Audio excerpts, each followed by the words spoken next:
কৃষানীরা ধান কাটতেছে। এই যে পাতার দেখতে পাচ্ছেন, এই পাতার মনে হয় খুব শীঘ্রই 2-4 দিনের মধ্যে একদম ফাঁকা হয়ে যাবে। এই জন্য আগে একটা ভিডিও নিয়ে নিলাম।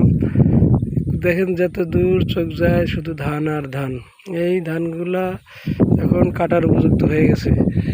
ধানের পাশাপাশি কিছু ঢেঁড়স আছে, যেগুলো ধান দেখেন। এই ধানগুলো ভালো হয়েছে, মোটামুটি এই ধানগুলো ভালো হয়েছে, কিন্তু পোকায় কাটার কারণে একটু সমস্যা হয়েছে, অনেক বেশি ক্ষতিগ্রস্ত হয়ে যাবে। এই যে এই ধানগুলা আজকে কালকের মধ্যেই কাটা হয়ে যাবে, এগুলো থাকবে না আর।